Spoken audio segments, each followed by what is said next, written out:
रमजान के अंदर एक रात है शबे कद्र। एक रात की फजीलत यह है 1000 महीनों से बेहतर है। 1000 महीने में कैलकुलेट करोगे कैलकुलेटर पर 84 साल। क्या मतलब? एक रात में कुरान पढ़ोगे सवाब मिलेगा 84 साल कुरान पढ़ने से भी ज्यादा। एक रात नमाज पढ़ोगे 84 साल नमाज पढ़ने से ज्यादा सवाब मिलेगा। ये शबे कद्र की फजीलत है। अब मैं आपसे पूछता हूं कौन सी रात शबे कद्र है? मौली साहब नहीं पता। इतना पता है रमजान के आखिरी अशरे की किसी एक रात में है, लेकिन कौन सी रात है नहीं पता। जानते हो शबे कद्र कौन सी रात है? ये इल्म अल्लाह ताला दुनिया में उतारने वाला था, मगर दो सहाबी आपस में लड़ पड़े तो अल्लाह ताला ने इस इल्म को उठा लिया। अगर वो न लड़े होते और आपस में इख्तिलाफ न किया होता उन्होंने शबे कद्र के बारे में, तो अल्लाह ताला एग्जैक्ट बता देता कि 25वीं रात शबे कद्र है या 27वीं रात शबे कद्र है या 23वीं रात शबे कद्र है। दो लोगों ने झगड़ा किया, अल्लाह ने शबे कद्र का इल्म उठा लिया। इख्तिलाफ हमेशा, जब इंसान गुनाह करता है तो इख्तिलाफ पैदा होता है मेरे प्यारे साथियों। इसीलिए अल्लाह के नबी जब नमाज खड़ी होती थी सहाबे किराम से कहा करते थे अकीमू सुफूफकुम, मेरे सहाबा नमाज सही कर लो, सफे दुरुस्त कर लो। ऐ मेरे साहबा अपनी सफों को दुरुस्त कर लो। लतुकीमुन्ना सुफूफकुम औ लयुखालिफन्नल्लाहु बैना कुलूबिकुम, ऐ मेरे सहाबा तुम अपनी सफों को सीधा नहीं करोगे तो अल्लाह ताला तुम्हारे दिलों के बीच में दूरी पैदा कर देगा।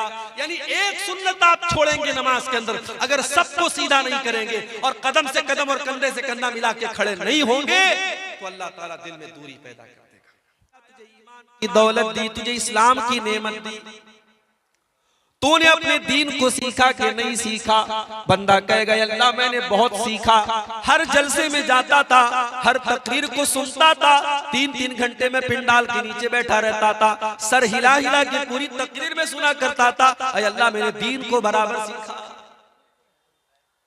दूसरा सवाल होगा वमाज़ा अमिला फीमा अलिमा, मेरे बंदे तूने जो इल्म हासिल किया उस इल्म के ऊपर तूने अमल कितना किया?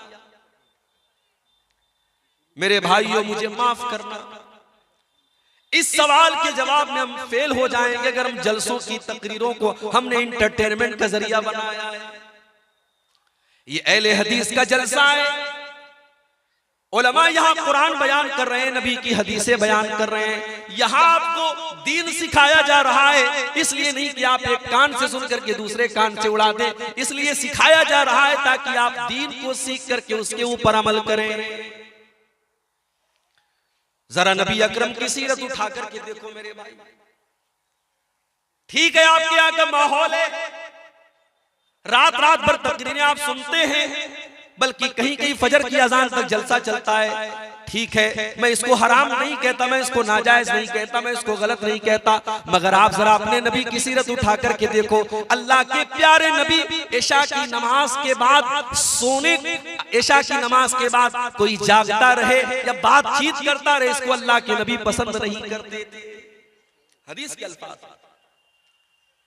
के अल्फाज है कि अल्लाह के प्यारे नबी इशा की नमाज के बाद बातचीत करने को या बिला वजह जागने को पसंद नहीं करते थे। और अल्लाह के रसूल के जमाने में सहाबे किराम का तरीका क्या था? 2 घंटे की तकरीर नहीं होती थी उनके दौर में, न सहाबा के दौर में होती थी, न ताबईन के दौर में। उनका तरीका क्या था, उनका अंदाज क्या था? अब्दुल्लाह इब्न मसूद कहते हैं हम अल्लाह के नबी से कुरान की 10 आयतें सीखा करते थे। हम अल्लाह के प्यारे नबी से कुरान की 10 आयतें सीखा करते थे, और जब तक उन 10 आयतों पर अमल नहीं कर लेते थे हम आगे नहीं बढ़ते थे। हम नबी से 10 आयतों को सीखते थे और उनके ऊपर अमल करते थे, फिर 11वें का नंबर आता था। माफ करना मेरे भाई, हमारी कमी यही है और पानी यहीं पर मर रहा है। हम सुनने के शौकीन है, अमल करने के शौकीन नहीं है। दुआ करो अल्लाह ने जिस तरीके से हमें जलसों में जाने का शौक दिया है, तकरीरों को सुनने का शौक दिया है, उलमा से मोहब्बत का जज्बा दिया है, अल्लाह ताला उलमा की उन सही बातों पर, उन दीन की बातों पर हमको अमल की भी तौफीक अता फरमाए। मेरे भाइयों, एक इंसान की जिंदगी में सबसे खतरनाक चीज क्या है? अगर हम गौर करें, हमारी जिंदगी में सबसे खतरनाक अगर कोई चीज है, सबसे डेंजरस, सबसे हानिकारक, सबसे नुकसानदेह अगर कोई चीज है, तो उस चीज का नाम है गुनाह। भाई, जो चीज आपको अल्लाह से दूर कर दे, जो चीज आपको शैतान की गोद में ले जाके बिठा दे, जिस चीज की वजह से कयामत के दिन आप नाकाम हो जाए, वो चीज आपके लिए कभी फायदेमंद नहीं हो सकती। वो दुनिया की सबसे खतरनाक चीज। इसीलिए अल्लाह ताला कुरान में कहता है, ज़हरल फसादु फिल बर्रि वल बहरि बिमा कसबत अयदीन नास। मेरे बंदो, खुशकी के अंदर, तरी के अंदर, जमीन के ऊपर और समंदर के अंदर जहां पर भी तुमको फसाद नजर आ रहा है, जहां पर भी तुमको बिगाड़ नजर आ रहा है, जहां पर भी तुमको तबाही नजर आ रही है, बिमा कसबत अयदीन नास, ये लोगों के करतूतों का नतीजा है, ये लोगों के गुनाहों का नतीजा है, ये लोगों की बदअमालियों का नतीजा है। और आगे अल्लाह क्या कहता है, लियुज़ीक़हुम बादल्लज़ी अमिलू। मेरे बंदो, ये मुसीबतें जो तुम देख रहे हो, ये आफतें जो तुम देख रहे हो, ये परेशानियां जो तुम देख रहे हो, ये तुम्हारे बाज़ अमाल की सजा है, ये हर गुनाह की सजा नहीं है। अगर अल्लाह हर गुनाह की सजा दे दे, मा तरका अला ज़ारिहा मिन दाब्बा, तो जमीन के ऊपर कोई जानदार ही बाकी न बचे। कुछ गुनाहों की सजा अल्लाह दुनिया में देता है, मुसीबतों की शक्ल में, परेशानियों की शक्ल में, तबाही की शक्ल में। इसका मतलब यह हुआ कि कायनात में जहां पर भी बिगाड़ नजर आ रहा है, उसके पीछे रीजन क्या है, कारण क्या है, वजह क्या है? इंसान के गुनाह है, इंसान की नाफरमानियां है। और आगे बढ़िए, कुरान का पहला पारा उठाइए, वकुलना या आदम उस्कुन अंत व ज़ौजुकल जन्ना फकुला रगदन मिन हैसु शितुमा वला तक़रबा हाज़िहि शजरा। ऐ आदम, जन्नत में आराम से अपनी बीवी के साथ, हव्वा के साथ तुम रहो, जो चाहे खा लो, जो चाहे पी लो, जहां चाहे मौज मस्ती करो, लेकिन ऐ आदम, हव्वा, इस पेड़ के करीब न जाना, इस दरख्त के करीब न जाना। अल्लाह ने मना कर दिया एक पेड़ के बारे में, इस पेड़ के करीब न जाना। अब हमारा नौजवान क्या पूछता है, शेख साहब उस पेड़ का नाम क्या था, तुझे खाना है क्या? क्यों पूछता है? हमारी आदत है फजूल सवालात करने की, जिस सवाल का कोई मकसद नहीं वो सवाल करते हैं। आदम अलैहिस्सलाम को अल्लाह ताला ने एक पेड़ के करीब जाने से मना किया। पेड़ किस चीज का था, इसका क्या मतलब है? अल्लाह ने पेड़ का नाम नहीं लिया है, हमें जानने की जरूरत नहीं।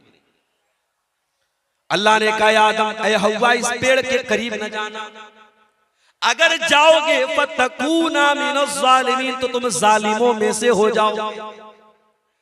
फ़अज़ल्लहुमा शैतानु अन्हा फ़अख़रजहुमा मिम्मा काना फ़ी। शैतान ने हमारे बाप आदम को और हमारी माँ हव्वा को, दोनों को बहका दिया। अवाम में ये बात भी मशहूर है कि इब्लीस ने हजरत हव्वा को बहकाया और हजरत हव्वा ने आदम को बहकाया। ये गलत बात है, ये कुरान के खिलाफ बात है। कुरान कह रहा है दोनों को बहकाया, दोनों की कॉमन गलती थी, सिर्फ हव्वा की गलती नहीं थी, ये आदम की भी गलती थी, ये हजरत हव्वा की भी गलती थी। अच्छा, शैतान ने ऐसे ही डायरेक्ट जाकर नहीं बहका दिया, शैतान दोस्त बन के आया, शैतान हमदर्द बन के आया और कहा, ऐ आदम, ऐ हव्वा, मैं तुमको एक पेड़ के बारे में बताता हूं, उस पेड़ के फल को अगर तुम खा लोगे, ऐ आदम, ऐ हव्वा, तुम हमेशा हमेश के लिए जन्नत में रहोगे, हमेशा हमेश के लिए तुम जन्नत में रहोगे या फरिश्ते बन जाओगे। गौर करो, शैतान हमारे बाप आदम को बहका भी रहा है, तो क्या कह के बहका रहा है? अंतकूना मलकैनी, ऐ आदम, ऐ हव्वा, इस पेड़ को खा लो, तुम फरिश्ते बन जाओगे। आदम अलैहिस्सलाम को ये ना समझ में आया अल्लाह ताला ने मेरा मकाम तो ये बनाया कि जब मुझे पैदा किया तो फरिश्तों को हुक्म दिया कि आदम के आगे सजदा करो, और शैतान मुझसे कह रहा है ऐ आदम तू इस पेड़ को खा जाओ तो तुम फरिश्ते बन जाओगे और हमेशा हमेशा जन्नत में रहोगे। अल्लाह ने उससे बड़ा मकाम दिया था, लेकिन शैतान ने ऐसी पट्टी पढ़ाई कि हमारे बाप आदम को समझ में नहीं आया।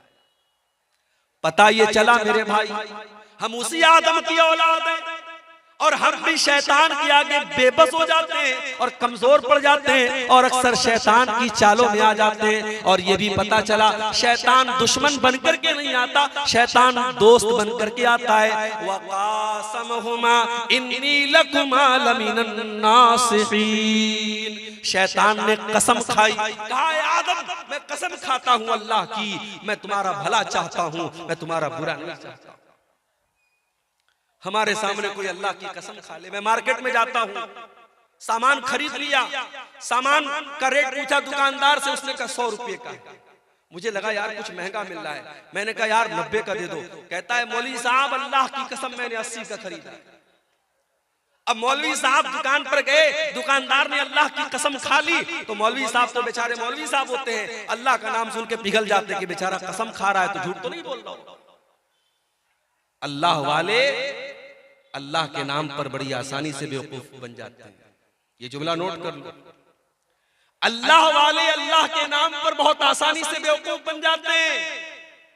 हैदराबाद जैसी सरजमीन पर मैं गया, वहां लोगों ने बताया मौलवी साहब बड़ी बड़ी दाढ़ी वाले और माथे पर सज्जे का निशान रखने वाले आज बिजनेस में हालत ये है, लाखों और करोड़ों का लोगों का माल लेकर के बैठे हुए हैं, दुकान बंद करके गायब है और लोग परेशान हैं। कितने लोगों ने माल बेचा है, पैसा लेने के लिए जा रहे तो दुकान बंद है, दाढ़ी इतनी बड़ी है और सज्जे का निशान इतना बड़ा है। आदमी धोखा खा गया कि इतना नेक इंसान है, ये तो फ्रॉड नहीं करेगा, ये तो धोखा नहीं करेगा। मेरे भाइयों अल्लाह वाले अल्लाह के नाम पर बड़ी आसानी से बेवकूफ बन जाते।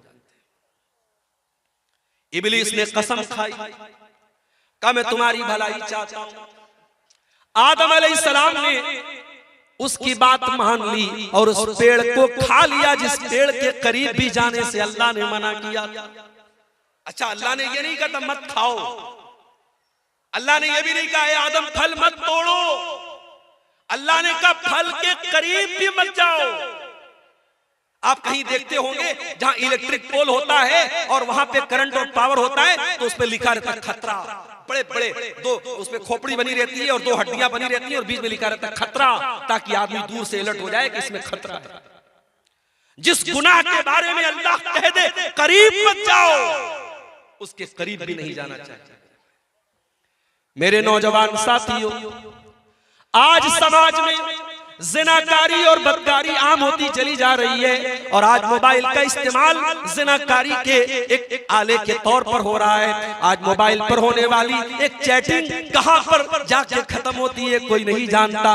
आज कितने ज़िना के वाक़यात हुए जिसकी शुरुआत एक मिस कॉल से होती है, एक रॉन्ग नंबर से आई हुई कॉल से होती है, एक गलत नंबर से आए हुए मैसेज से होती है। मेरे प्यारे भाइयों, इसीलिए अल्लाह कुरान में जब ज़िना का नाम लेता है तो ये नहीं कहता है कि ज़िना मत करो, अल्लाह फरमाता है वला तक़रबुज़्ज़िना इन्नहु काना फ़ाहिशतन व साअ सबीला। मेरे बंदो तुम ज़िना के करीब भी न जाना, ये बड़ा गंदा काम है। अल्लाह ने करीब भी जाने से, और इसीलिए मर्दों से कहा गया जब चलो रास्ते में तो अपनी निगाहों को झुका कर चलो। औरतों से कहा गया जब घर से निकलो तो पर्दे में निकलो। अपने घर में अपने भाई के सामने, अपने बाप के सामने, अपने महरम रिश्तेदार के सामने भी औरत से कहा गया वल यज़रिबन बिखुमुरिहिन्ना अला जुयूबिहिन्ना, अपने दुपट्टे को अपने सीने पर रखो, अपने सीने को खुला मत रखो। क्यों मेरे भाई? इसलिए कि कुरान हमें ज़िना के करीब भी जाने से मना करता है। इंडिया की हुकूमत ने इजाजत दे दी, इंडिया से कोई औरत अगर हज करने जाना चाहती है, उम्रा करने जाना चाहती है, उसे किसी मर्द की जरूरत नहीं है, वो अकेली जा सकती है, उसे किसी महरम की जरूरत नहीं है। मगर आप किसी आलिम से फतवा जाके पूछो, कटिहार का इलाका है, मौलाना रहमतुल्लाह साहब बड़े आलिम है, शेख इनामुल हक मदनी साहब बड़े आलिम है, जाके पूछो कि शेख साहब औरत उम्रा करने जाना चाहती है, उसका कोई महरम रिश्तेदार नहीं है, क्या कर सकती है? उलमा जवाब देंगे नहीं कर सकती है। क्यों? आज के दौर में कोई पुराने जमाने की तरह सफर नहीं हो रहा है, घोड़े पे सफर नहीं हो रहा है, ऊंट पे सफर नहीं हो रहा है, फ्लाइट का सफर है। बाप डोगरा और कलकत्ता से आप फ्लाइट पकड़े और डायरेक्ट आप सऊदी अरब पहुंच जाए, रियाद पहुंच जाए, 4 घंटे में आप सऊदी अरब पहुंच जाए। आज के दौर में तो कोई खतरा नहीं है। मगर उलमा जवाब यही देंगे कि ये कुरान, ये नबी का हुक्म है, ये शरीयत का हुक्म है, हमें इसमें मंतिक नहीं लगाना है, हमें इसमें लॉजिक नहीं लगाना है। औरत को अगर उम्रा करना है, हज करना है, तो उसका कोई महरम रिश्तेदार होना चाहिए या उसका शौहर होना चाहिए। मेरे प्यारे साथियों, क्यों इस्लाम ने ये हुक्म दिया? इसलिए कि इस्लाम जिना के करीब भी जाने से हमें मना करता है। अल्लाह ने कहा था, आदम तुम इस पेड़ के करीब भी ना जाना। शैतान ने बहकाया और आदम अलैहिस्सलाम ने और उनकी बीवी हव्वा ने, दोनों ने उस पेड़ को खा लिया, उसके फल को खा लिया। अब जैसे ही दोनों ने फल को खाया, कुरान क्या कहता है? फलम्मा ज़ाक़ा शजरत बदत लहुमा सौआतुहुमा व तफ़िका यक़सिफ़ानी अलैहिमा मिन वरक़िल जन्ना। दोनों ने जब उस पेड़ को खा लिया तो दोनों के बदन से कपड़े उतर गए और दोनों नंगे हो गए। हमारे बाप आदम भी नंगे हो गए, हमारी माँ हव्वा भी नंगी हो गई। हाय हाय। अब जैसे नंगे हुए, अच्छा इसका मतलब कि जन्नत में कपड़ा था, इसका मतलब कि जन्नत में कपड़ा था, दोनों कपड़ा पहने हुए थे, कपड़े उतर गए, दोनों नंगे हो गए। अब नंगा रहना उनको पसंद नहीं है। कुरान कहता है दोनों अपने आप को कवर करने लगे, ढांपने लगे। जन्नत के जो पेड़ पौधे थे उसके पत्तों से अपनी शर्मगाह को ढांपने लगे। पता ये चला कि नंगा रहने वाला और नंगी रहने वाली औरत ये हजरत आदम की औलाद में से कहलाने की हकदार नहीं है। आदम का कल्चर ये नहीं है, ये हव्वा का कल्चर नहीं कि नंगा रहा जाए। आज चले जाओ, आपके इंडिया की बात कर रहा हूं, आप गोवा में चले जाओ, गोवा में चले जाओ, समंदर के बीच पर जवान जवान औरतें पूरे जिस्म को नंगा करके धूप खा रही हैं और दुनिया कहती है साहब ये बड़े मॉडर्न लोग हैं, बड़े ये तरक्की याफ्ता लोग हैं। मैं थूकता हूं ऐसी तरक्की पर, मैं थूकता हूं ऐसी तहजीब पर, मैं थूकता हूं ऐसे कल्चर पर। ये आदम का कल्चर नहीं है, ये हव्वा का कल्चर नहीं है। मेरे बाप आदम और मेरी माँ हव्वा के बदन से जब कपड़ा उतरा, दोनों को शर्म महसूस हुई और दोनों ने अपनी शर्मगाह को कवर किया, अपने आप को कवर किया, अपने आप को ढांका। अब अल्लाह ने कहा, ऐ आदम मैंने तुमको मना किया था, ऐ हव्वा मैंने तुमको मना किया था उस पेड़ के करीब न जाना, तुमने पेड़ को क्यों खाया? ऐ आदम, ऐ हव्वा तुमने बहुत गलत काम किया। मैंने बताया था शैतान तुम्हारा बहुत बड़ा दुश्मन है, फिर तुम शैतान की चाल में। अब हजरत आदम को एहसास हुआ, हजरत हव्वा को एहसास हुआ कि हमसे गलती तो बहुत बड़ी। अब दोनों ने अल्लाह की बारगाह में हाथ उठाया। क़ाला रब्बना ज़लमना अनफुसना व इल्लम तग़फिर लना व तरहमना लनकूनन्न मिनल ख़ासिरीन। दोनों ने पुकारा, ऐ हमारे परवरदिगार, हमने ये गलती करके अपने ऊपर बहुत बड़ा जुल्म कर लिया, बहुत बड़ा अत्याचार कर लिया। एक नुक्ता बताओ, एक पॉइंट बताओ, कोई गुनाह करने वाला किसी और पर जुल्म नहीं करता है, सबसे पहले वो अपने ऊपर जुल्म करता है। जो हराम काम करता है, जो जिना करता है, जो शराब पीता है, जो जुआ खेलता है, जो नमाज नहीं पढ़ता है, जो अल्लाह को नाराज करने वाला कोई भी काम करता है, वो सबसे पहले अपने ऊपर अत्याचार करता है, अपने आप को हलाकत में डालता है। हमारे बाप आदम की दुआ हमें ये सबक दे रही है, रब्बना ज़लमना अनफुसना, ऐ हमारे परवरदिगार हमने अपने जान के ऊपर जुल्म किया है, व इल्लम तग़फिर लना, व तरहमना, और ऐ अल्लाह अगर तूने हमें माफ न किया और तूने हमको नहीं बख्शा, तूने हम पर रहम न किया, लनकूनन्न मिनल खासिरीन, ऐ अल्लाह हमसे ज्यादा खसारे वाला, हमसे ज्यादा नुकसान वाला कोई नहीं होगा। अल्लाह ने तौबा कबूल की। देखो गलती तो इब्लीस ने भी की थी। अल्लाह ने इब्लीस से कहा था आदम को सजदा करो, इब्लीस ने कहा मैं नहीं करूंगा। इब्लीस ने सजदा नहीं किया। गलती इब्लीस ने भी की, गलती आदम ने भी की, मगर इब्लीस का तरीका यह है कि गलती करके ढिठाई करो, चोरी करके सीना जोरी करो, गुनाह करके गुनाह की दलील दो। और आदम का तरीका यह है गुनाह हो जाए, गलती हो जाए, खता हो जाए, अल्लाह से माफी मांग लो। मेरे भाइयों, अब जो आदम की औलाद है, जो आदम से अपना रिश्ता जोड़ता है, उससे अगर कभी गुनाह हो जाए तो वो तौबा कर ले। इसीलिए अल्लाह के प्यारे नबी फरमाते हैं कुल्लु बनी आदम खत्ताउन व खैरुल खत्ताइन अत-तव्वाबून। ऐ आदम की औलाद, तुम सबके सब गुनहगार हो, तुम सबके सब खताकार हो। आदम का हर बेटा खताकार है, हव्वा की हर बेटी खताकार है। अगर कोई कहता है साहब मौलवी साहब मैंने आज तक कभी कोई गुनाह नहीं किया है, झूठ बोल रहा है। कोई ये दावा कर ही नहीं सकता उसने कभी कोई गुनाह नहीं किया। हर इंसान के दामन पे कुछ न कुछ धब्बे जरूर है मेरे भाई। ये अलग बात है किसी के धब्बे नजर आते हैं और कोई चमकीला कपड़ा पहन के और व्हाइट कलर का कुर्ता पहन के और बेहतरीन टोपी लगा के निकलता है, उसका कपड़ा और उसका उजला कपड़ा उसके दामन के स्याह उसके कारनामों को छुपा लेता है, मगर दामन सबका गंदा है मेरे प्यारे भाइयों। अल्लाह के नबी कह रहे हैं आदम के तमाम बेटे खताकार हैं, लेकिन हाँ सबसे बेहतरीन खताकार वो है अत-तव्वाबून, जो खूब तौबा करता हो, जो खूब अल्लाह से माफी मांगता हो। मेरे प्यारे साथियों, गुनाह हो सकता है, गुनाह करने के बाद इंसान को तौबा कर लेनी चाहिए। जानते हो गुनाहों की वजह से दुनिया में जितनी कौमें तबाह हुई सब गुनाह की वजह से। कौम आद का नाम सुना है? अरे आज ये दुनिया की वो ताकतें जो गरीब मजबूरों को मार रही है, बेकसूरों को मार रही है, जाके बता दो उनसे कभी दुनिया में कोई कौम आद भी आई? ऐसी कौम थी कि बड़े बड़े पहाड़ों को काट के मकान बनाती थी और कौम आद के लोग कहते थे मन अशद्दु मिन्ना कुव्वा, हमसे पावरफुल कोई नहीं है, हमसे ताकतवर कोई नहीं है, हमसे शक्तिशाली कोई नहीं है। जानते हो अल्लाह ने अंजाम क्या किया?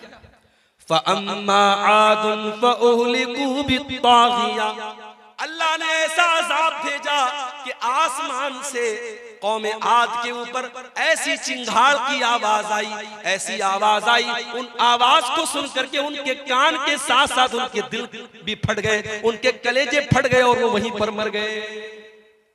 ऐसी आवाज आई आसमान से, अपने आप को ताकतवर कहने वाले कौम आद, उनके कलेजे फट गए और वो मरे पड़े रहे। वअम्मा समूदु फ़उहलिकू वअम्मा आदुन फ़उहलिकू बिरीहिन सरसरिन आतिया सख्खरहा अलैहिम सबअ लयालिन व थमानियत अय्यामिन हुसूमन फतरल कौम फीहा सरा। कौमे समूद के ऊपर अजाब आया, आसमान से आवाज आई, और कौमे आद के ऊपर क्या अजाब आया? अल्लाह ने 8 दिन लगातार ऐसी हवा चलाई, पटक पटक के अल्लाह ने मारा, और कौमे आद के लोग जमीन पे ऐसे मरे पड़े थे, उनकी खोपड़ी अलग है, उनका धड़ अलग है, उनका सर अलग है। अल्लाह कहता है खजूर के सड़े हुए तरों की तरह जमीन पे पड़े थे। ये अंजाम कौमे आद का हुआ। क्यों हुआ मेरे भाई? उन्होंने अल्लाह को नाराज किया था, उन्होंने गुनाह किया था। कौमे समूद का ये अंजाम क्यों हुआ? उन्होंने हजरत शुएब की, उन्होंने हजरत सालेह की नाफरमानी की थी, और अल्लाह के हुक्म से जो ऊँटनी आई थी उस ऊँटनी को उन्होंने कत्ल कर दिया था। जब जब धरती पर पाप हुआ है, जब जब धरती पर गुनाह हुआ है, धरती पर अल्लाह का अज़ाब आया है। और आगे बढ़ी, हजरत लूत अलैहिस्सलाम की कौम की हालत देखी। ये आने वाले मुसाफिरों को लूट लिया करते थे, ये डाका डाला करते थे, और ये अपनी औरतों के बजाय मर्द मर्द के साथ अपनी शहवत पूरी करता था, मर्द मर्द से जिस्मानी ताल्लुक कायम करता था। ये इग़लाम बाजी किया करते थे, ये लौंडेबाजी किया करते थे, ये मर्द मर्द के साथ नाजायज काम किया करता था। आज भी समाज में ये गंदा काम करने वाले कान खोल करके सुन ले, इग़लामबाजी करने वाला ये ज़िनाकारी से बड़ा गुनाह करता है। ज़िनाकारी करने वाला गलत कर रहा है, मगर इग़लामबाजी करने वाला बहुत गलत काम कर रहा है, वो अल्लाह के अजाब को दावत दे रहा है। हजरत लूत अलैहिस्सलाम की कौम ने जब ये गंदा काम किया तो जानते हो उनका अंजाम क्या हुआ? उनके ऊपर आसमान से पत्थरों की बारिश की गई और अल्लाह ने पूरी उनकी बस्ती को पलट दिया। और आज भी सऊदी अरब के सफर पे आप चले जाएं तो वहां आपको वो जगह मिल जाएगी, और वहां पे डेड सी के नाम से वो जगह है, और उस डेड सी जिसको कहते हैं बहरे मुर्दार, उस पानी के अंदर आज भी उस बस्ती के अवशेष पाए जाते हैं, उस इलाके की चीजें पाई जाती हैं जो हजारों साल पहले जिसको अल्लाह ताला ने अजाब भेजा था और पूरी बस्ती को उलट दिया था। मेरे भाइयों, इसने अल्लाह की फितरत को बदल दिया। जो काम औरत के साथ और बीवी के साथ करना चाहिए वह मर्द मर्द के साथ करता था, अल्लाह ने उसकी सजा क्या दी? अल्लाह ने आसमान से पत्थर बरसाया और पूरी बस्ती को उलट दिया। और आगे शुएब अलैहिस्सलाम को देखिए, उनकी कौम क्या करती थी? 400 बीसी करती थी, अपने तराजू में डंडी मारा करती थी, और 1 किलो सामान देना होता था तो 900 ग्राम दिया करती थी।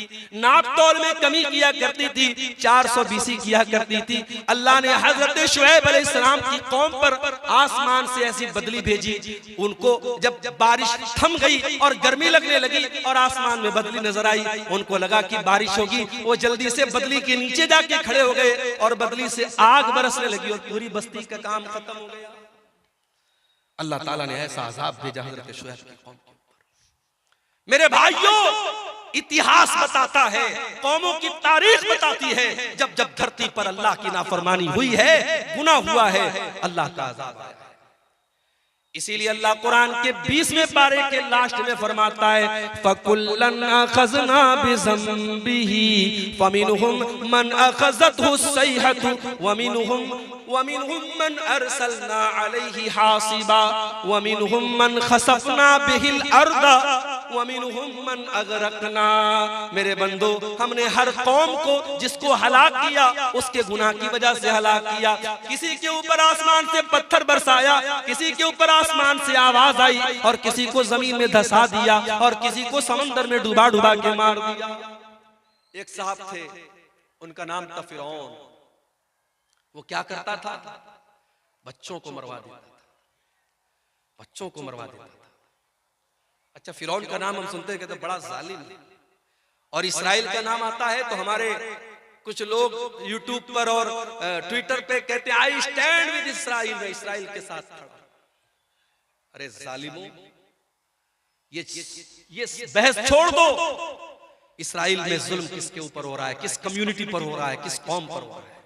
ये सोचो, पिछले चंद महीनों में गाजा की सरजमीन पर हजारों छोटे छोटे बच्चे मार दिए गए, उनकी कटी फटी लाशें जाके देख लो मेरे भाई, आपके मुंह से निवाला न उतरेगा, आपके हलक से खाना न उतरेगा। अरे बच्चों की क्या गलती होती है मेरे भाई? बच्चे तो सबके प्यारे होते हैं। किसी कहीं स्कूल होता है रोड पर तो सरकार वहां पे बोर्ड लगाती है कि गाड़ी धीरे चलाइए, यहाँ बच्चों का स्कूल है। बच्चों के डॉक्टर के यहाँ जाओ तो बड़े बड़े वहां पे बोर्ड लगे रहते हैं, keep silent, there are children, खामोश रहिए, यहाँ पर बच्चे हैं। बच्चों से हम इतना प्यार करते हैं, बच्चों का इतना ख्याल करते हैं। मेरा प्रोग्राम होने वाला है मेरठ की सरजमीन पर 17 तारीख को। अभी आज वहां से फोन आया कि परमिशन नहीं मिला। मैंने कहा क्यों नहीं मिला? बोले 18 तारीख को एग्जाम होने वाला है और प्रशासन ने कहा कि हम आपको परमिशन नहीं दे सकते, बच्चों को रात में एग्जाम की तैयारी करना होगा, आप लाउड स्पीकर लगाएंगे, बच्चे तैयारी नहीं कर पाएंगे। इतना बच्चों का लोग ख्याल करते हैं। हजारों लाखों बच्चे मार दिए गए, उनकी लाशें बेगौर कफन पड़ी है मेरे भाई, और आज दुनिया उसका सपोर्ट कर रही है।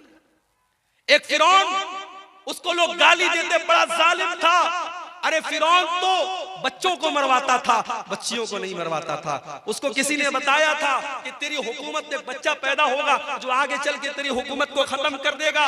अपने आप को रब कहता था, अपने आप को खुदा कहता था, मगर इतना बुज़दिल था, जब उसको बताया किसी ज्योतिषी ने कि तेरी हुकूमत में ऐसा बच्चा पैदा होगा, उसने ऑर्डर दे दिया, सारे बच्चों को मरवाने का ऑर्डर दे दिया। मगर अल्लाह की कुदरत देखो मेरे भाई कि उसने इतने बच्चों को मरवाया, मगर हजरत मूसा अलैहिस्सलाम को अल्लाह को बचाना था। अल्लाह ने कैसे बचाया, लंबा वाकया है, मैं आपको उधर नहीं लेके नहीं जाना चाहता हूं। किस तरीके से फिरौन के महल में और फिरौन के पैसे से हजरत मूसा की परवरिश होती है। और यही फिरौन जब मूसा अलैहिस्सलाम उससे आके कहते हैं कि ऐ फिरौन, मैं अल्लाह का रसूल हूं, मैं रब्बुल आलमीन का रसूल हूं, तो फिरौन अल्लाह का मजाक उड़ाता है, कहता है वमा रब्बुल आलमीन, ऐ मूसा कौन रब्बुल आलमीन, मैं सबका रब हूँ, मैं जिलाता हूँ, मैं मारता हूँ। वहाज़िहिल अन्हारु तजरी मिन तहती, ऐ मूसा मैं मिस्र का बादशाह हूँ और ये बड़ी बड़ी नदियाँ मेरे महल के पास से गुजरती हैं। मैं इन नहरों का मालिक हूँ, मैं इन नदियों का मालिक हूँ। ऐ मूसा तू तो ढंग से बोल भी नहीं सकता है, तू क्या मेरा मुकाबला करेगा। ऐ मूसा कौन है तेरा अल्लाह। ऐ हामान जल्दी से सीढ़ी लाओ, मैं चढ़ के देखूं कि मूसा का रब क्या कर रहा है, मूसा का अल्लाह क्या कर रहा है। उसने अल्लाह का मजाक उड़ाया, उसने मूसा के रब का मजाक उड़ाया। अल्लाह ने अंजाम क्या किया, उसी फिरौन को जो अपनी हुकूमत पर बड़ा नाश किया करता था, अल्लाह ने पानी में डुबो डुबो करके मार दिया। वमिनहुम मन अगरकना, हमने बहुत सारे लोगों को जमीन में डुबा डुबा के मार दिया। अल्लाह का अज़ाब मेरे भाई गुनाहों की वजह से आता है। ये गुनाह बड़े खतरनाक होते हैं मेरे भाई। हमारे घर में कॉकरोच आ जाए हम दवा लाते हैं, हमारे कमरे में चूहा आ जाए हम चूहे को पकड़ने की मशीन लाते हैं। क्यों? क्योंकि हम ये मानते हैं कि हमें नुकसान पहुंचा रहा है। ये चूहे हमारे खाने पीने की चीजों को कतर जाएंगे, हमारे कपड़ों को बर्बाद कर देंगे, हम उनके लिए इंतजाम करते हैं। मेरे भाई हम चूहों को भगाने का इंतजाम करते हैं, हम कीड़ों को भगाने का इंतजाम करते हैं, हम मच्छरों के लिए मच्छरदानी का इंतजाम करते हैं। और दुनिया की सबसे खतरनाक चीज है गुनाह। हम गुनाह से बचने की कोई कोशिश नहीं करते। सबसे खतरनाक चीज है गुनाह मेरे भाई। और जानते हो गुनाह का असर बॉडी पर बाद में पड़ता है, गुनाह का असर सबसे पहले दिल पर पड़ता है। और नोट कर लो मेरी बात, मैं नौजवानों से कहना चाहता हूं, कभी खूबसूरती पर नाज मत करना, कभी अपने हुस्न पर नाज मत करना। अल्लाह को खूबसूरती और हुस्न से मतलब नहीं है, अल्लाह को तुम्हारे दिल से मतलब है। इन्नल्लाह ला यंजुरु इला सुवरिकुम व अजसामिकुम, अल्लाह के नबी फरमाते हैं अल्लाह तुम्हारे चेहरों को नहीं देखता है, अल्लाह तुम्हारे जिस्म को नहीं देखता है, अल्लाह तुम्हारे दिल को देखता है। इसीलिए अल्लाह के नबी फरमाते हैं इंसान की बॉडी में, इंसान के शरीर में एक हिस्सा ऐसा है, इज़ा सलुहत सलुहल जसदु कुल्लुहु, अगर वो सही है तो इंसान की बॉडी सही है, अगर वो गड़बड़ है तो इंसान की बॉडी गड़बड़ है। अला वहियल क़ल्बु, अल्लाह के नबी अपने सीने की तरफ इशारा करके फरमाते हैं ओ लोगों वो दिल है, वो दिल है, वो दिल है। दिल का दुरुस्त होना बड़ा जरूरी है। कयामत के दिन अल्लाह ये नहीं पूछेगा तुम फेयर एंड लवली लगाते थे कि नहीं लगाते थे, फेयर एंड हैंडसम लगाते थे कि नहीं लगाते थे, तुम फेस वॉश से अपना मुंह धुलते थे कि नहीं धुलते थे, मेरी बहनों तुम कितनी देर मेकअप करती थी आईने के सामने खड़े होकर के। अल्लाह ये नहीं पूछेगा, अल्लाह क्या तो दिल देखा जाए। इसीलिए इब्राहीम अलैहिस्सलाम दुआ करते हैं ऐ परवरदिगार वला तुखज़िनी यौम युबअसून यौम ला यनफ़उ मालुन वला बनून इल्ला मन अतल्लाह बिक़ल्बिन सलीम। ऐ अल्लाह मुझे तू कयामत के दिन रुसवा न करना, मुझे तू कयामत के दिन जलील न करना। ऐ अल्लाह कयामत के दिन ना माल काम आएगा ना औलाद काम आएगी। ऐ अल्लाह कयामत के दिन तो वही कामयाब होगा जो साफ सुथरा दिल लेकर के आएगा। जब इंसान गुनाह करता है तो दिल नापाक हो जाता है, दिल गंदा हो जाता है, सबसे पहले दिल पर असर पड़ता है। इसीलिए कुरान का पहला पारा उठाओ, अल्लाह ताला जब यहूदियों के गुनाहों का तस्करा करता है, जब यहूदियों की नाफरमानियों का तस्करा करता है, तो अल्लाह क्या फरमाता है, सुम्मा क़सत क़ुलूबुकुम मिन बादि ज़ालिका फ़हिय कल हिजारति औ अशद्दु क़स्वा। ऐ यहूदियों, तुमने इतने गुनाह किए, तुमने इतनी नाफरमानियां की कि तुम्हारे दिल तो पत्थरों से भी ज्यादा सख्त हो गए। व इन्ना मिनल हिजारति लमा यतफज्जरु मिनहुल अन्हार। अरे पत्थर तो कुछ ऐसे भी होते हैं, पत्थर के अंदर से नहर जारी होने लगती है। व इन्ना मिनहा लमा यशक्ककु फयखरुजु मिनहुल मा। अरे पत्थर तो कुछ ऐसे भी होते हैं, पत्थर में से सुराख हो जाता है, पत्थर में से पानी निकलने लगता है। व इन्ना मिनहा लमा यहबितु मिन खशियतिल्लाह। और पत्थर तो कुछ ऐसे भी होते हैं जो अल्लाह के खौफ से झुक जाते हैं, मगर इंसान का दिल जब सख्त हो जाता है तो पत्थर से भी ज्यादा कठोर हो जाता है। गुनाह से बचाओ मेरे भाई। गुनाह इंसान के दिल को सख्त बना देता है। और याद रखो, जब गुनाह करते करते इंसान का दिल सख्त हो जाता है, फिर अब्दुल गफ्फार साहब 1.5 घंटे तकरीर करें, मौलाना जर्जी साहब 2 घंटे तकरीर कर ले, मौलाना मेराज रब्बानी साहब 3 घंटे तकरीर कर ले, कोई दुनिया का बड़ा से बड़ा आलिम आ जाए और तकरीरें करता रहे, दिल की दुनिया नहीं बदलती है, क्योंकि दिल काला हो चुका है।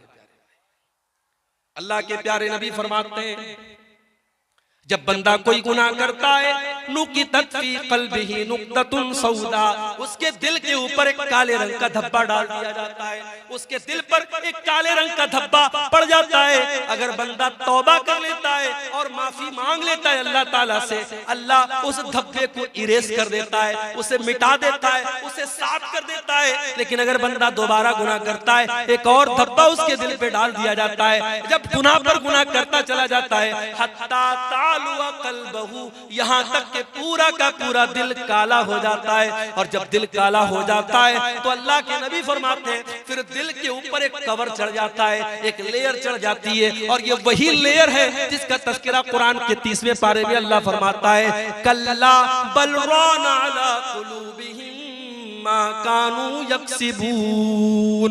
मेरे बंदो, तुम्हारे गुनाहों की वजह से तुम्हारे दिलों के ऊपर पर्दा पड़ जाता है। गुनाहों से अपने हाथ को बचाओ मेरे भाई।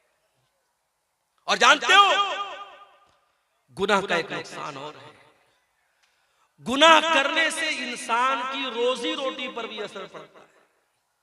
दुकान अच्छी नहीं चल रही है, कारोबार में मंदी हो रही है, जो बिजनेस में हाथ लगा रहे हो बिजनेस सही तरीके से नहीं चल रहा है, जरा गौर कर लेना, जरा जायजा ले लेना, जरा ध्यान देना, कहीं कोई गुनाह तो नहीं कर रहे हो, रात में बैठ के शराब तो नहीं पी रहे हो, कहीं ज़िनाकारी में तो नहीं लगे हो, किसी नाजायज लड़की के साथ कहीं नाजायज ताल्लुक तो नहीं कायम करके रखा है, कहीं मोबाइल पर किसी से गंदी चीजें तो नहीं शेयर कर रहे हो। अगर कोई गुनाह कर रहे हो तो आपकी रोजी रोटी पर भी उसका असर पड़ेगा।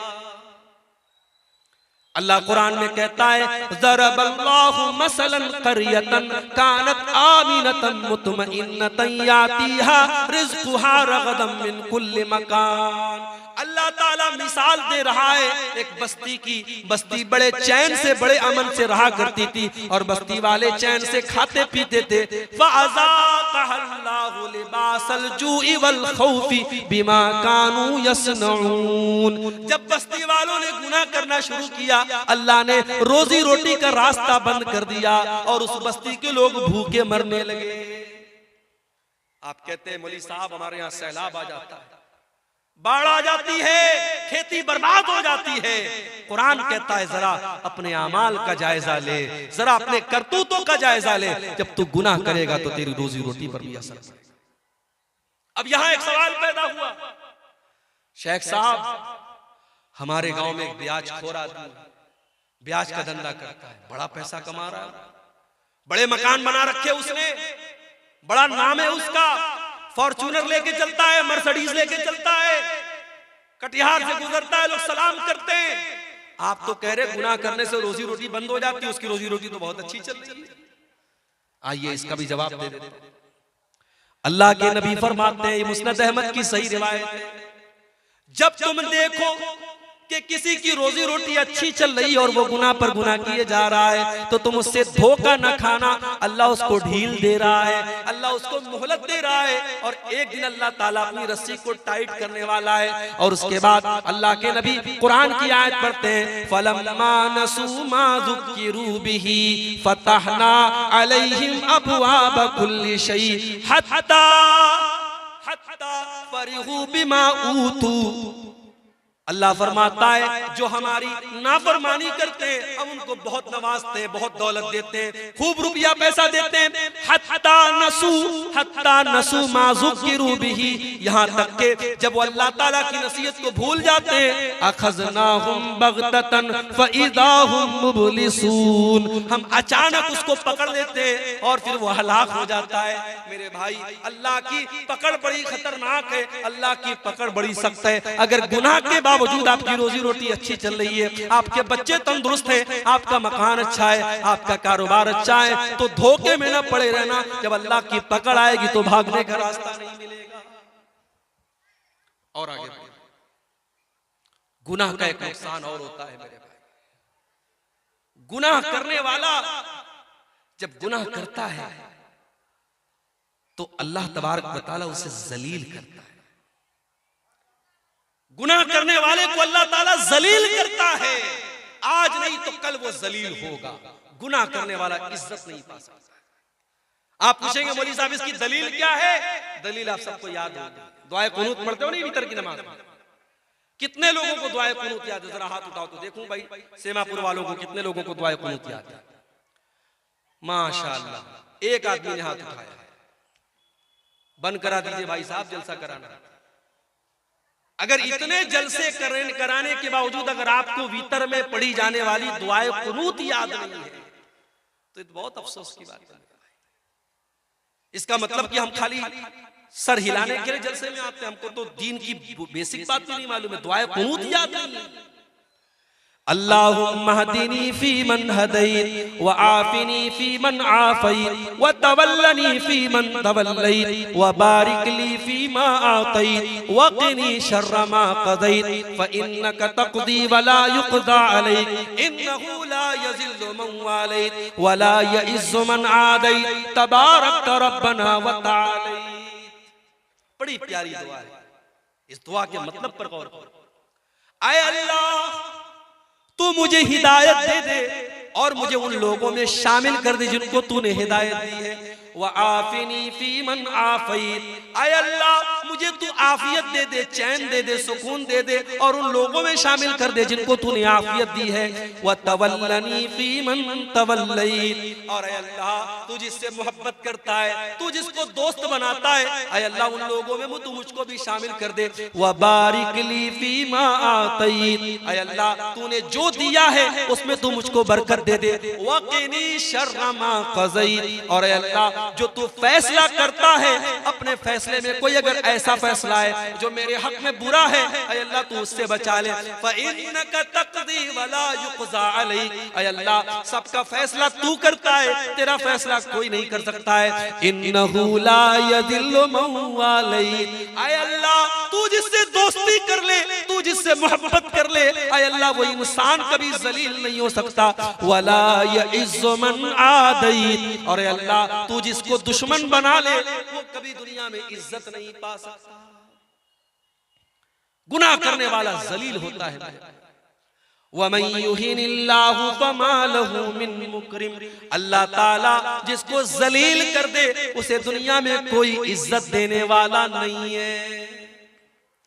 गुनाह की वजह से इंसान जलील होता है। गुनाह का एक नुकसान और है, गुनाह करने वाले की जिंदगी में पैसा आ सकता है, दौलत आ सकती है, शोहरत आ सकती है, नाम कमा सकता है, मगर सुकून कभी नहीं आ सकता। वो दौलत कमाएगा फिर भी रातों में उसको नींद नहीं आएगी, उसके बच्चे उसके नाफरमान हो जाएंगे, उसकी बीवी उससे बेवफाई करेगी, उसके घर में दौलत होगी, शोहरत होगी, सब कुछ होगा, मगर चैन और सुकून नहीं होगा। इसीलिए अल्लाह कुरान में कहता है वमन आरज़ा अन ज़िक्री फ़इन्न लहू मईशतन ज़न्का। ओ लोगों, जो मेरे जिक्र से मुंह मोड़ेगा, जो मेरी शरीयत को छोड़ देगा, हम उसकी जिंदगी से सुकून को खत्म कर देंगे। व नहशुरुहु यौमल क़ियामति अअमा, और क़यामत के दिन हम उसको अंधा बना करके उठाएंगे। क़ाला रब्बि लिमा हशरतनी अअमा, वो बंदा कहेगा अल्लाह तू मुझको अंधा बना के क्यों उठा रहा है, मैं तो दुनिया में अच्छा भला देखा करता था। अल्लाह फरमाएगा क़ाला कज़ालिका अततका आयातुना फनसीतहा व कज़ालिकल यौम तुनसा। अल्लाह फरमाएगा मेरे बंदे, मेरी आयतें तेरे सामने पढ़ी जाती थी, तू देख करके अनदेखा कर देता था, तू अंधा बन जाता था, तू मुझको भूल गया, मैं तुझको भूल गया। तो गुनाह करने से सुकून खत्म होता है।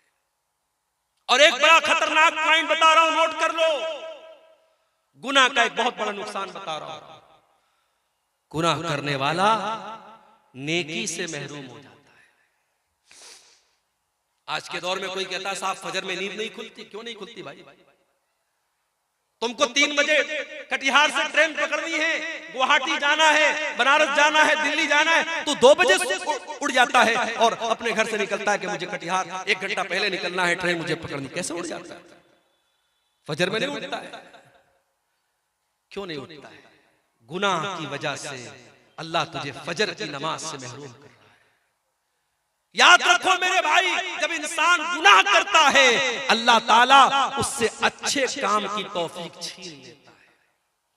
और बड़े पॉइंट की बात बता रहा हूं, अगर अल्लाह ताला आपसे अच्छा काम ले रहा है, मस्जिदों में आप पैसा दे रहे हैं, मदरसों में आप चंदा दे रहे हैं, उलमा के ऊपर आप खर्च कर रहे हैं, दीन के ऊपर आप खर्च कर रहे हैं, किताबें छपवा के बांट रहे हैं, गरीबों की मदद कर रहे हैं, तो अल्लाह का शुक्र अदा कीजिए। अल्लाह आपसे काम ले रहा है, ये सबके बस की बात नहीं है। अल्लाह आपसे अपने दीन का काम ले रहा है। इंसान जब गुनाह करता है अल्लाह तबारक व तआला उसे नेकी से महरूम कर देता है। जंगे तबूक का मौका याद करो।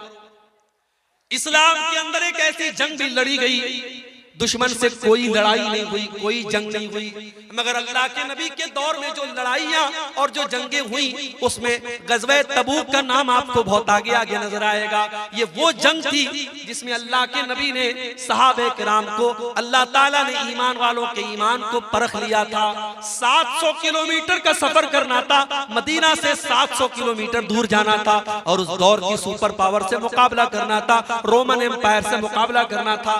अल्लाह के नबी की आदत थी जब लड़ाई के लिए घर से निकलते थे तो सहाबा को सही डायरेक्शन नहीं बताते थे। पूरब जाना होता था कहते थे पश्चिम जाना है, उत्तर जाना होता था कहते थे दक्षिण जाना है। अल्लाह के प्यारे नबी सही डायरेक्शन नहीं बताते थे, मगर जंगे तबूक एक ऐसी जंग है अल्लाह के नबी ने बिल्कुल सही डायरेक्शन बताया था और कहा था ऐ मेरे सहाबा, हमें तबूक जाना है, हमें मदीना से 700 किलोमीटर दूर जाना है, हमें इस रास्ते पर जाना है। गर्मी का मौसम था, खजूरों के पकने का टाइम था।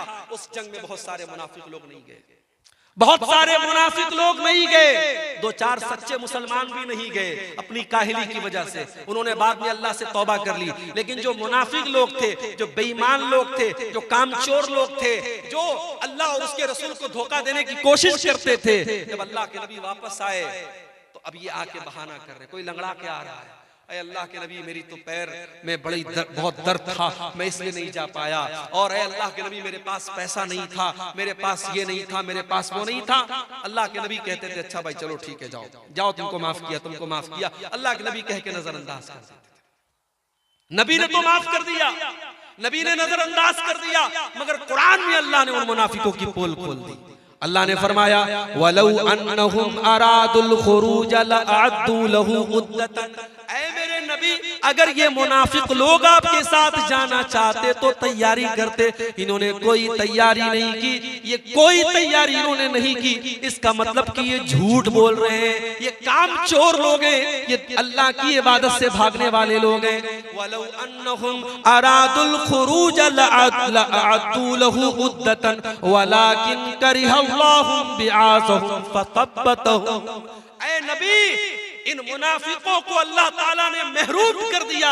ये चाहते तब भी आपके साथ जा नहीं सकते थे, अल्लाह ने इनको बिठा दिया।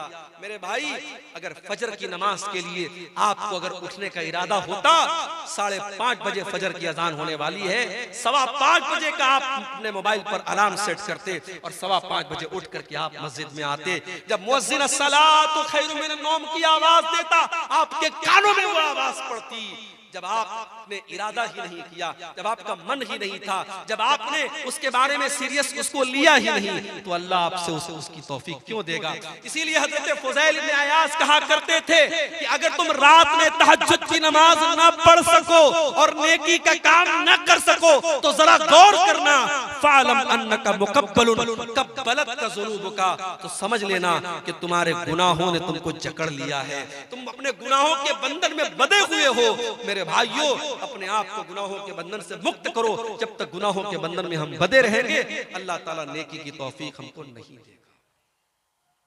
अब 2-3 चीजें और बयान करके बात खत्म कर रहा हूं। गुनाह करने वाला जब गुनाह करता है, नोट कर लो मेरी बात, गुनाह करने से दुश्मनी बढ़ती है, नफरत बढ़ती है। 2 दोस्तों में दरार पैदा क्यों होती है? गुनाह की वजह से।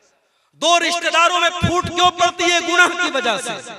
अल्लाह के नबी फरमाते मा तवाद इस्नानी, जब 2 लोग एक दूसरे से मोहब्बत करते हैं, जब 2 लोग एक दूसरे से दोस्ती करते हैं, ताल्लुक कायम करते हैं, जब 2 लोग एक दूसरे से मोहब्बत करते हैं, उनके दरमियान नफरत तब पैदा होती है जब दोनों में से कोई एक अल्लाह को नाराज करता है। जब कोई गुनाह का काम करता है तो दोस्ती टूट जाती है। एक मिसाल दूं आपको, रमजान आने वाला है, रमजान के अंदर एक रात है शबे कद्र। एक रात की फजीलत ये है 1000 महीनों से बेहतर है। 1000 महीने में कैलकुलेट करोगे कैलकुलेटर पर 84 साल। क्या मतलब? एक रात में कुरान पढ़ोगे सवाब मिलेगा 84 साल कुरान पढ़ने से भी ज्यादा। एक रात नमाज पढ़ोगे 84 साल नमाज पढ़ने से ज्यादा सवाब मिलेगा। ये शबे कद्र की फजीलत है। अब मैं आपसे पूछता हूं, कौन सी रात शबे कद्र है? मौली साहब नहीं पता। इतना पता है रमजान के आखिरी अशरे की किसी एक रात में है, लेकिन कौन सी रात है नहीं पता। जानते हो शबे कद्र कौन सी रात है? ये इल्म अल्लाह ताला दुनिया में उतारने वाला था, मगर 2 सहाबी आपस में लड़ पड़े तो अल्लाह ताला ने इस इल्म को उठा लिया। अगर वो न लड़े होते और आपस में इख्तिलाफ न किया होता उन्होंने शबे कद्र के बारे में, तो अल्लाह ताला एग्जैक्ट बता देता कि 25वीं रात शबे कद्र है या 27वीं रात शबे कद्र है या 23वीं रात शबे कद्र है। 2 लोगों ने झगड़ा किया, अल्लाह ने शबे कद्र का इल्म उठा लिया। इख्तिलाफ हमेशा, जब इंसान गुनाह करता है तो इख्तिलाफ पैदा होता है मेरे प्यारे साथियों। इसीलिए अल्लाह के नबी जब नमाज खड़ी होती थी, सहाबे किराम से कहा करते थे अकीमू सुफूफकुम, मेरे सहाबा नमाज सही कर लो, सफे दुरुस्त कर लो। ऐ मेरे सहाबा अपनी सफों को दुरुस्त कर लो। लतुकीमुन्ना सुफूफकुम औ लयुखालिफन्नल्लाहु बैना कुलूबिकुम, ऐ मेरे सहाबा तुम अपनी सफों को सीधा नहीं करोगे तो अल्लाह ताला तुम्हारे दिलों के बीच में दूरी पैदा कर देगा। यानी एक सुन्नत आप छोड़ेंगे नमाज के अंदर, अगर सबको सीधा नहीं करेंगे और कदम से कदम और कंधे से कंधा मिला के खड़े नहीं होंगे तो अल्लाह ताला दिल में दूरी पैदा कर देगा। और आज दूरी पैदा हो गई है मेरे भाई। वीडियो देखा आपने? फेसबुक के ऊपर, यूट्यूब के ऊपर वीडियो आ गया है। एक मुसलमान को चंद नौजवान पकड़ते हैं, जैसे आजकल बहुत सारे मुसलमानों को मॉब लिंचिंग के लिए पकड़ के उनसे नारे लगवाए जाते हैं। एक मुसलमान को पकड़ के कहते हैं तू बता आला हजरत को मानता है कि नहीं मानता है, तू बता तू फला फला को काफिर मानता है कि नहीं मानता है। उसके मुंह से जबरदस्ती ये नारा निकलवाते हैं और तब उसको जाने देते हैं ये मुसलमान मुसलमान के साथ कर रहा है। एक मसलक का आलिम गिरफ्तार होता है, दूसरे मसलक का के लोग खुशी मनाते हैं कि चलो अच्छा हुआ, दूसरे मसलक का आलिम गिरफ्तार। लगेगी आग तो घर और भी आएंगे जद में, यहाँ पे सिर्फ हमारा मकान थोड़ी है। मेरे भाई जब नफरत की आग लगेगी तो दूसरों के घर भी जलेंगे, सिर्फ एक इंसान का घर नहीं जलेगा।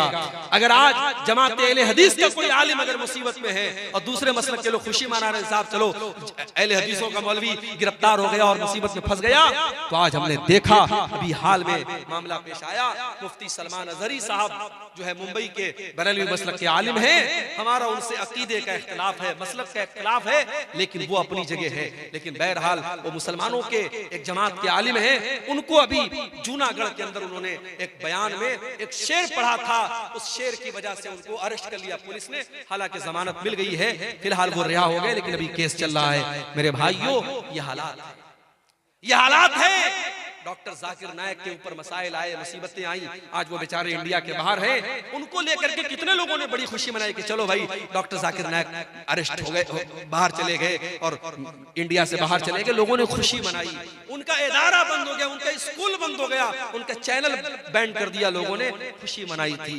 मेरे प्यारे साथियों, ये आपस में नफरत और अदावत क्यों पैदा होती है? जब इंसान गुनाह करता है, गुनाहों की वजह से इंसान के दिल में दूरियां पैदा। और जानते हो, एक नुकसान और है गुनाह का। जब इंसान गुनाह करता है तो उसके बीवी और बच्चों के अखलाक पर भी असर पड़ता है। बच्चे नाफरमान क्यों हैं? बीवी नाफरमान क्यों है? कभी गौर करना।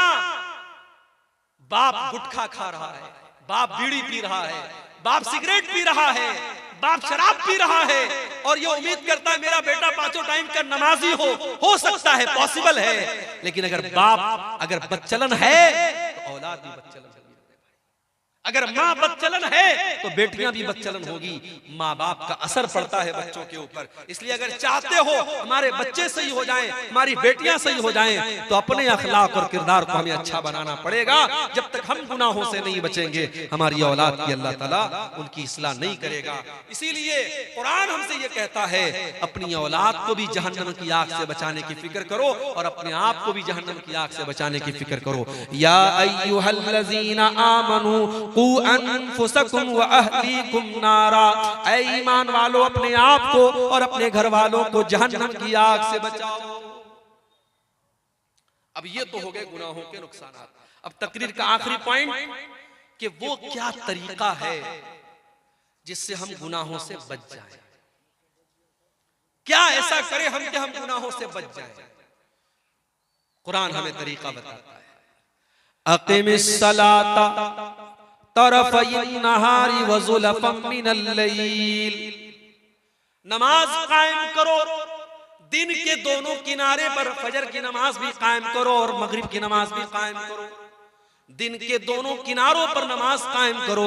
व ज़ुलफ़म मिनल लैल, और रात के कुछ हिस्से में भी नमाज कायम करो, यानी इशा की नमाज भी पढ़ो। या 3 नमाजों का जिक्र हुआ, हालांकि नमाज 5 टाइम की है।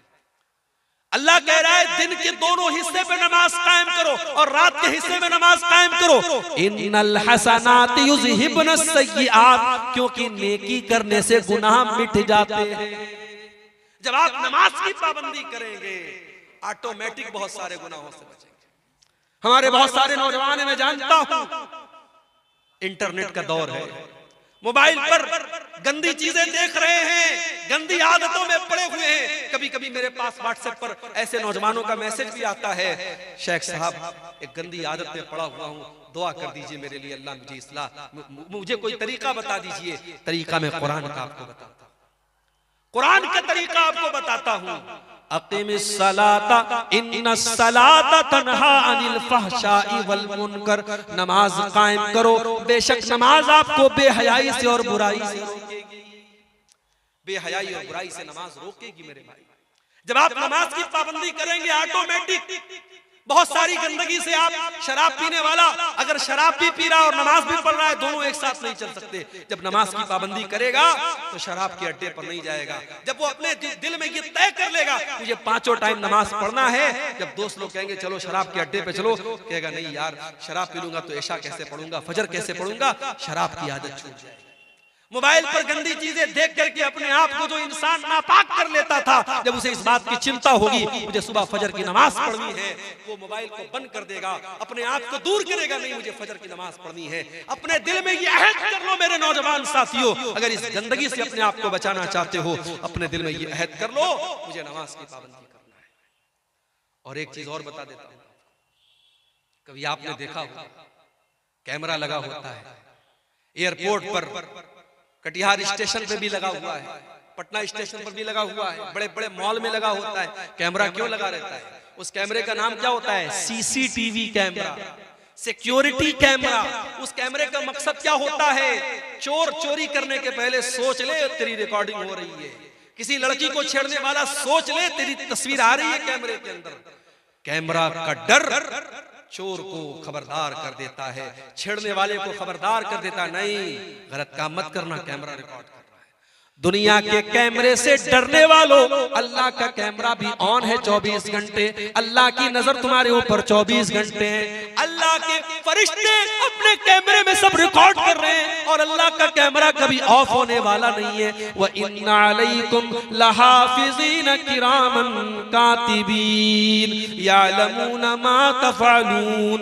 मेरे किरामन कातिबीन तुम्हारी एक एक एक्टिविटी को रिकॉर्ड कर रहे हैं, एक एक अमल को लिख रहे हैं। मा यल्फिज़ु मिन क़ौलिन इल्ला लदैहि रक़ीबुन अतीद।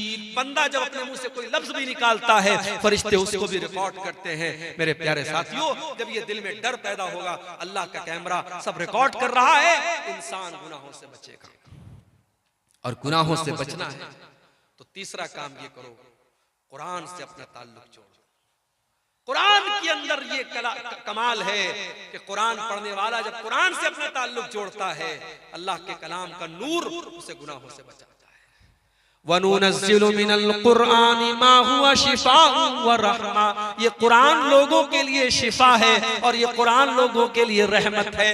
कुरान में बुखार का इलाज नहीं है, कुरान में जुकाम का इलाज नहीं है, कुरान में हमारी रूह की बीमारियों का इलाज है। कुरान हमारे रूह की जो बीमारियां होती है, जो गुनाहों की बीमारियां होती हैं, कुरान हमारी रूह की बीमारियों का इलाज करता है। कुरान की तिलावत पाबंदी से करो मेरे भाई। आज के दौर में तो मोबाइल मौजूद है, मोबाइल पर कुरान का ऐप डाउनलोड कर लो। डेली कोशिश करो आधा पारा, 1 पारा, 1.5 पारा, 2 पारा, जितनी अल्लाह आपको तौफीक देता है, डेली कुरान की तिलावत करो, बहुत सारे गुनाहों से आप बचोगे। और तीसरा काम बता रहा हूं, नोट करो। अस्सदक़तु तुत्फ़िउ ग़ज़बर रब।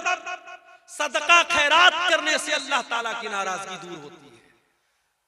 अपनी आदत बना लो। ज़कात तो जो देना है देना है। 1 लाख रुपया अल्लाह ने मुझे दिया, मुझे 2,500 ज़कात देना है। 1 करोड़ दिया है, 2.5 लाख देना है, वो तो ज़कात है। सदका खैरात। नौकरी करने वाला एक अपने ऊपर पाबंदी कर ले। 50,000 रुपया नौकरी में तनख्वाह मिल रही है, 50,000 बहुत होता है, हर महीने 500 रुपया में सदका करूंगा। ज़कात जो साल में देता हूं वो अलग है, सदका करूंगा।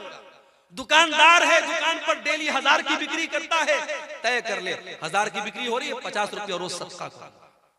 सदका करने को अपनी जिंदगी की आदत बना लो। और मैं अपना पर्सनल एक्सपीरियंस आपको बता रहा हूं, बहुत सारी मुसीबतों को अल्लाह टाल देगा, बहुत सारे गुनाहों से बचाएगा, बहुत सारे एक्सीडेंट से अल्लाह ताला आपको बचाएगा। मैंने जिंदगी में तजर्बा किया है, सदका खैरात करने से अल्लाह ताला बहुत सारे मुसीबतों से और गुनाहों से हमें बचाता है।